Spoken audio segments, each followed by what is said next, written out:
不想起床。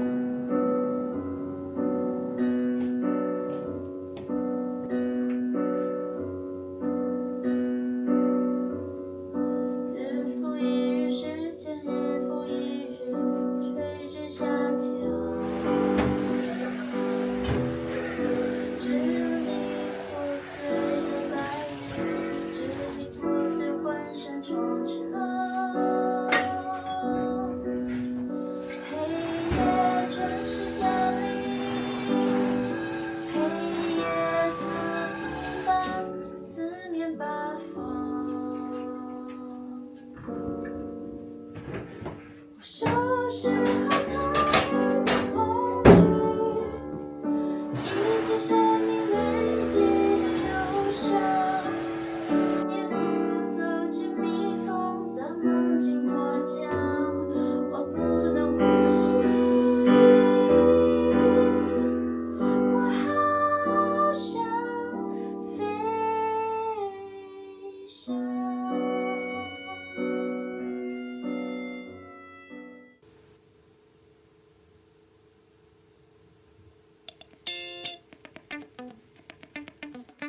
OK， 那么以防有人不知道呢，我今天要好好的跟大家讲解一下铲雪这件事情。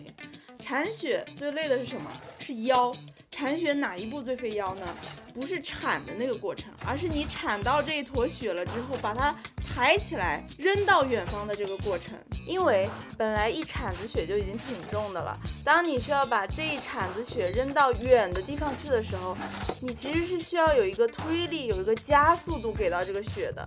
那么这个时候呢，你受到的压强啊，其实是远远大于这一铲子雪的重量的 ，which 让这件事情变得非常的劳累，非常的费腰。这个做重力功的过程是最费腰的，所以我现在呢发明出来了一个新的铲雪方法，就是我会把这些雪呢通通都铲到下面去，这样的话呢是最不费腰的。然后我再用那个除雪机啊，把这些雪从下面喷到别的地方去。我就觉得自己机智爆炸，机智爆炸！我铲了2、3次雪就悟出了这个道理。Yes， 就像这样，我就会用这个除雪机把这个路上的雪喷到旁边去。这个除雪机虽然很懒，如果雪的湿度大一点还好。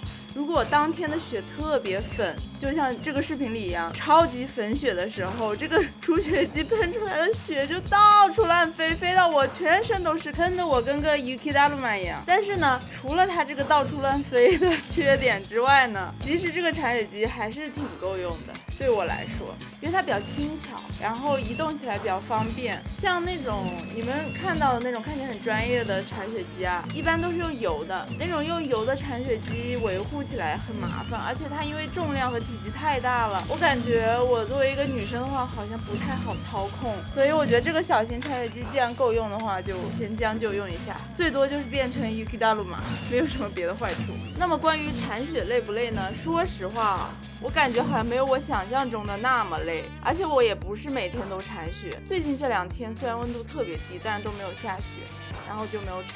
反正呢，我的目标就是活过今年的冬天。现在冬天已经过去一半了，我觉得活过去应该问题不大，问题不大。那么请问，当这根铲子在我的手指上达到一个左右平衡的时候，哪边的重量比较重呢？知道答案的同学请举手。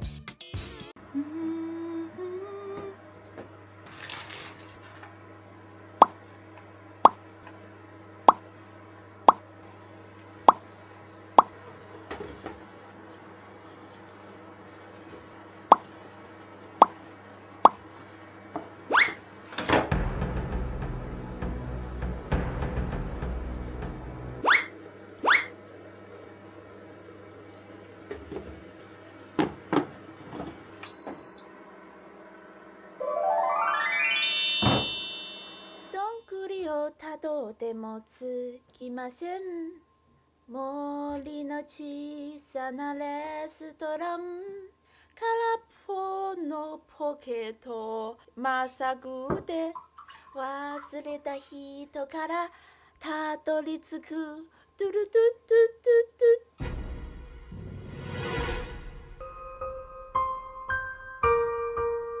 我最近发现我有一个怪癖，就是我拿杯子正常人不是这样子拿吗？或者这样子。我一定要我的中指穿过这个洞，然后这样拿，好奇怪，老登行为。不要玩食物啊！不要玩食物啊！我自己做的食物，我自己玩一玩，怎么了？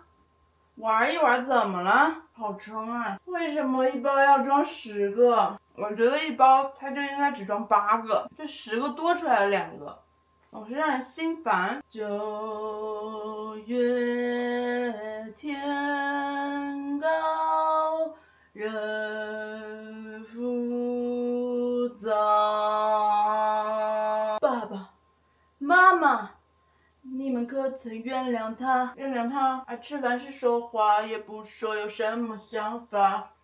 爸爸妈妈，我真的吃不下了，为什么不能浪费食物？为什么人不能浪费食物呢？ Happy birthday to you, Happy birthday to you, Happy birthday to you, Happy birthday to you. いただきます。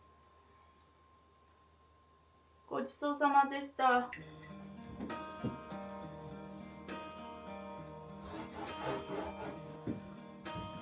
Picture a place that's far from danger. Picture a wounded entertainer. Cutting his hair again.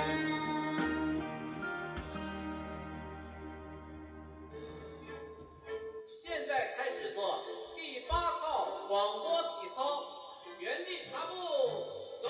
OK， 我知道呢。现在这个点儿啊，大家讨论起中国的教育、中国的义务教育，可能大方向一个主流的方向就是批评中国教育的集体主义叙事，中国的义务教育逼大家从众之类的。但是呢，我觉得任何事情我们要往好了看，我们可以取其精华，去其糟粕。但对我来说呢，我在中国接受的义务教育中最精华的部分就是这个广播体操了。有些东西呢，你没到一定年龄你是理解不了的。就比如说这个广播体操，我觉得还挺常看常新的。我年纪尚小的时候确实是瞧不起这个体操，我觉得这是什么傻东西。每天上午第2节课结束之后呢，就要强迫我们去操场排成那种超级整齐的队列，然后就做这个体操。然后我每天又做的漫不经心，每一个动作能偷懒就偷懒。而且我记得当时如果一个人他做这个体操非常认真的话，我们会在心里嘲笑他，就在心里觉得这个人跟这个体操一样傻逼，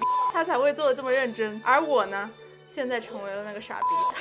13岁的我嗤之以鼻，30岁的我甘之如饴。当时我记得我有一任班主任是一个老男人，不过现在说他是老男人好像有点过分，因为他当时可能也只有40-50岁的样子。在当时的我眼里，他是一个老男人。每次我们学生在前面做体操的时候，他就在后面跟练，他就会做其中的一些动作，然后感觉看起来非常吃力，然后时不时的还要转动一下他僵硬的这个颈椎、脖子和肩膀。我当时就想，这些动作到底有什么难的？不是轻轻松松就可以做下来吗？为什么你做这些动作就显得那么的困难？你知道吗？你这个老男人身体不好，你的这些颈椎、脖子疼，都是因为你坏，你平时给我们布置的作业太多了，你对我们太严厉了，所以你身体才这么不好。我当时对这个男老师怀有的是一种嘲笑的态度，而我呢，现在自己成为了这个老男人。我现在做这个体操啊，真的是身体僵硬到爆炸，然后每一个动作我的这些关节都在嘎嘎作响，我就觉得我是一个快散架的木偶。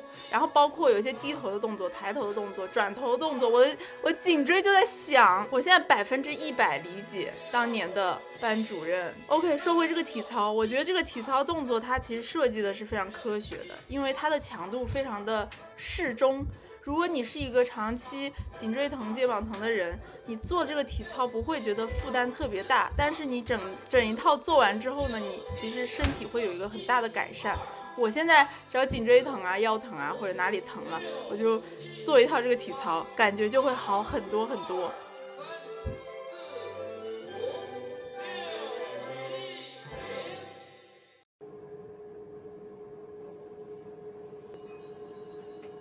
哎呀，容貌焦虑，容貌焦虑了，朋友们，焦虑的很。我这个大脸呢，我开美颜的时候，大家不要骂我，好不好？我就是靠美颜活着的一个人，没有美颜我会很伤心。所以为了我的心理健康，我需要美颜。我希望各位亲爱的网友在看到主播开美颜的时候，亲切的跟主播说一句：主播美颜开得好，我支持你开美颜。最近要更新护照，然后交了一个照片上去，他说照片不合格，说我照片没有露眉毛和耳朵。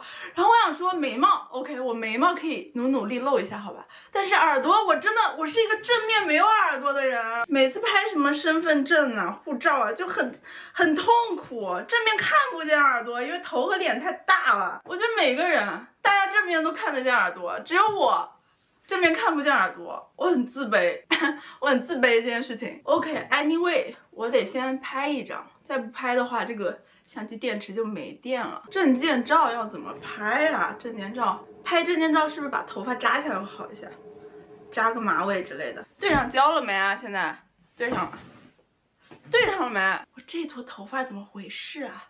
我感觉我像戴了个假发，这个地方很蓬松，怎么回事啊？我把它扎起来呢？哎呀，没有耳朵。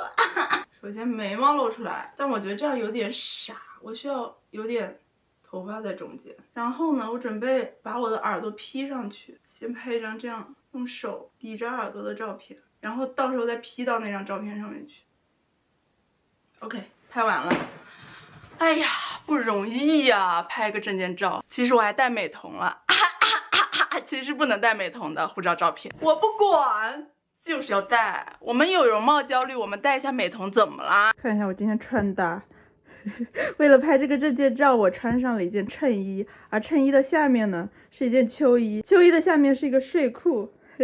太搞笑了这个穿搭。然后呢，我就开始工作了，我就要把这一期视频给剪出来。有人会说，主播你的 morning routine 好有意思，好健康啊。我想说，都是假的，都是演的。谁起床的时候会一只手拿着手机拍自己哭的样子？都是剧本。我没有 morning routine 这种东西，我没有 routine 这种东西。我每天就是一个随机的时间起床，干随机的事情，拥抱不确定才是我生活的宗旨。